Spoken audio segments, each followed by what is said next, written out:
এতিয়া মই অনুভৱটো এক্সপ্ৰেছ কৰিব নোৱাৰোঁ কেনেকুৱা কৰিম মানে এনেকুৱা অভাৰৱেলমিং এনভাইৰনমেণ্ট হৈছে মানে মই যিখিনি অলপমান মই যিখিনি সৰু কি এচিভমেণ্ট পাইছোঁ মানে তাতকৈ বেছি এনজয়মেণ্টটো চাই কিনি মই মানে বেছিকৈ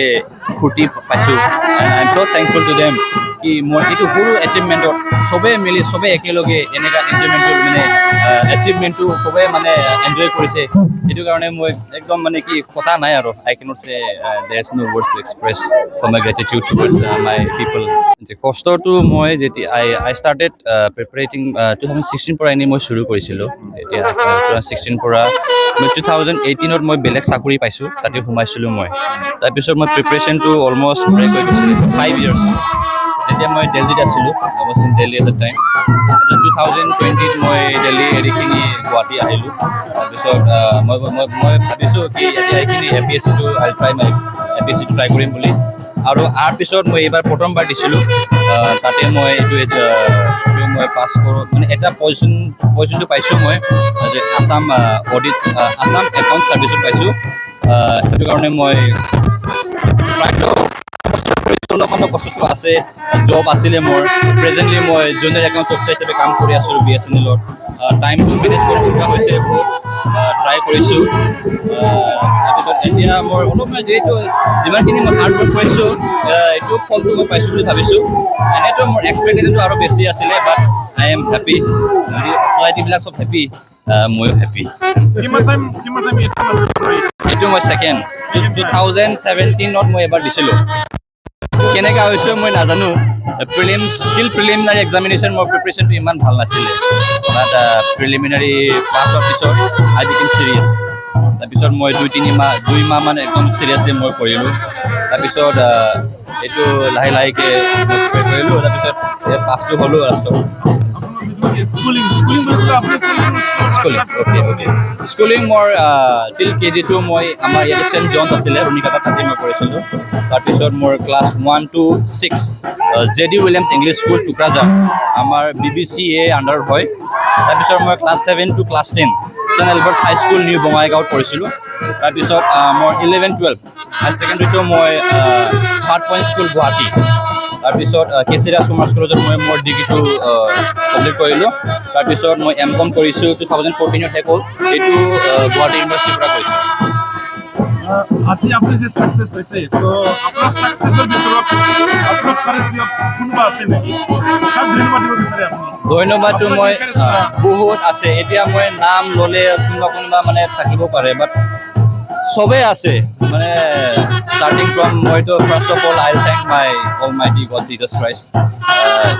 যে তাৰ হাত নহ'লে মই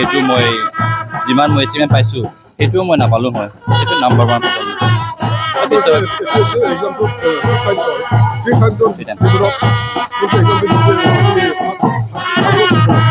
হাৰ্ড ৱৰ্কটো মই মেইনছ এক্সামটো কৰিছিলোঁ বেছি মেইনছ এক্সাম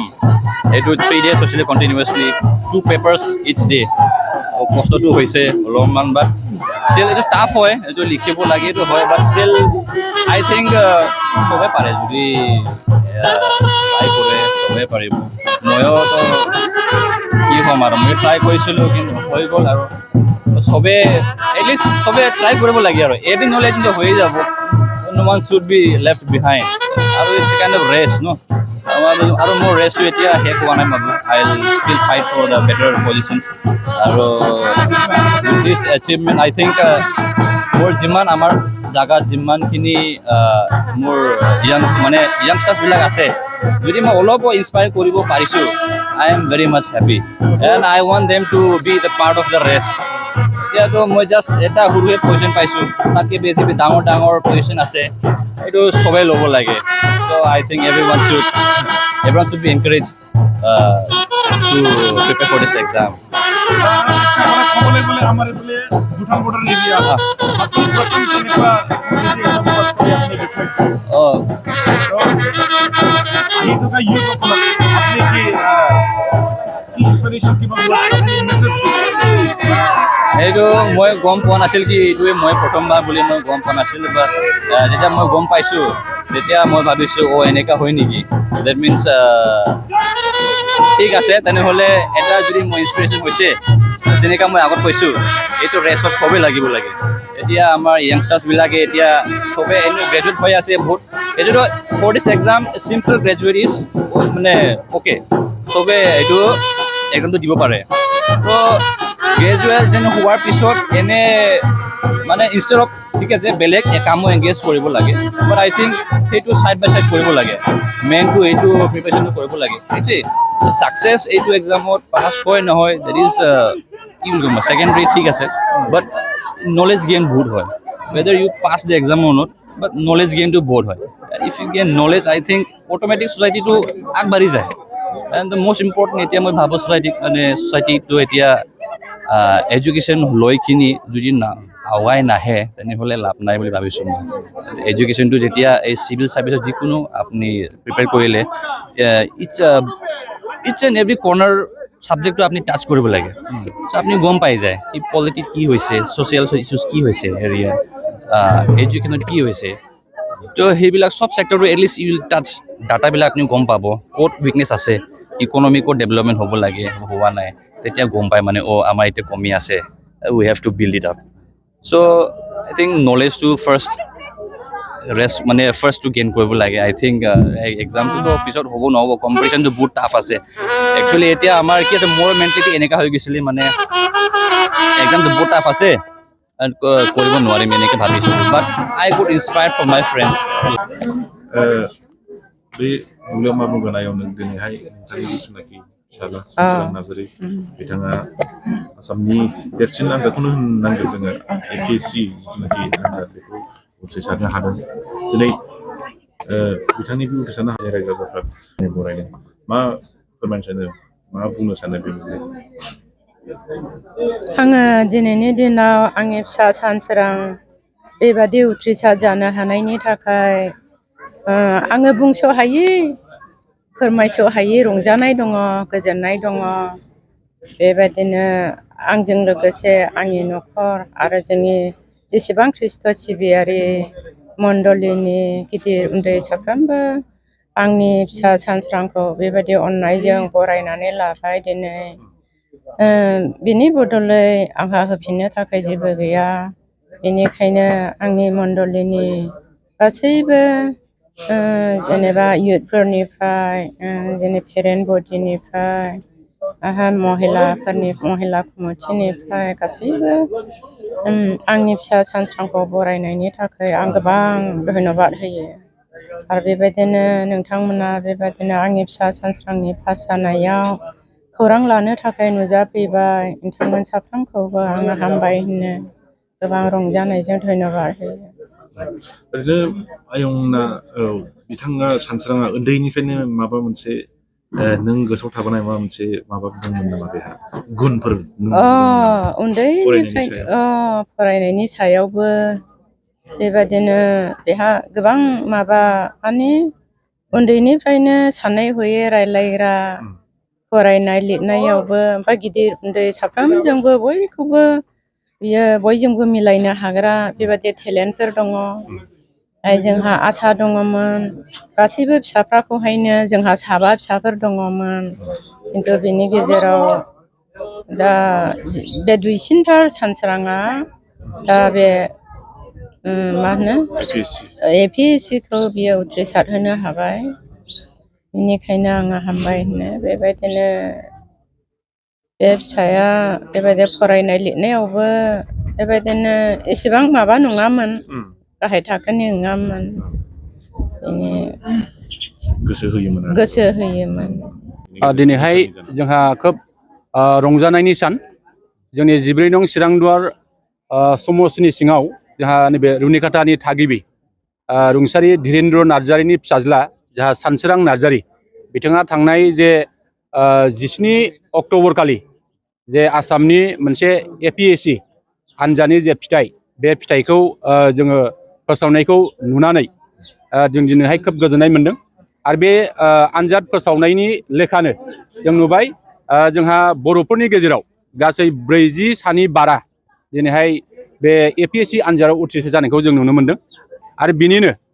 जोङो दिनैहाय चिरां जिल्लायाव जोंहा 3 बेबादि APSC पास जानानै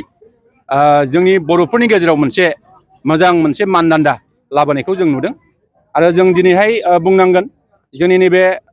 रुनिकाटा हालामाव गिबिसिनै जोंहा सानसोरां नार्जारी बिथाङा बे APSC आनजादाव उथ्रिसार जानो हादों। दा बेखौ लानानै दिनै गुबुन गुबुन आफाद, गुबुन गुबुन दोलो, गुबुन गुबुन गामिनि दैदेनगिरिफोर, गुबुन गुबुन जाहा सुबुंफ्रा दिनै बरायनानै मोनसे रंजानाय बेखिनि थासारिखौ जों नुनो मोनदों। जोंबो 14 नं चिरांदुवार ब्लक कमिटि UPPनि जानानै दा बिथांखौ बरायनो मोननानै जों खोब गोजोननाय मोनदों। आरो बिथांनो जोङो रोजा रोजा जों साबायखर जासिगोन। दा बिथाङा बेखिनि गोब्राब नाजानायनि गेजेरजों जे बिथाङा दिनैहाय APSC आनजाद पास खालामनानै उथ्रिसार जानानै दिनै एसिस्टेन्ट एकाउन्ट्स अफिसार बिथाङा जानो हाबाय। बिनि थाखाय आङो बिथांनो रोजा रोजा आं साबायखर जासिगोन। आं आसा खालामगोन जे जोंहा नैबे आसामनि APSC जे आनजादनि जे फिथाइ, बे फिथाइयाव जोङो दिनै बुंनांगोन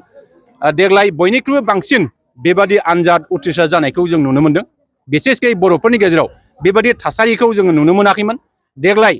जोङो बे थासारिखौ नुनानै खोब गोजोननाय मोनदों। दा जोङो बुंनांगोन जोंहा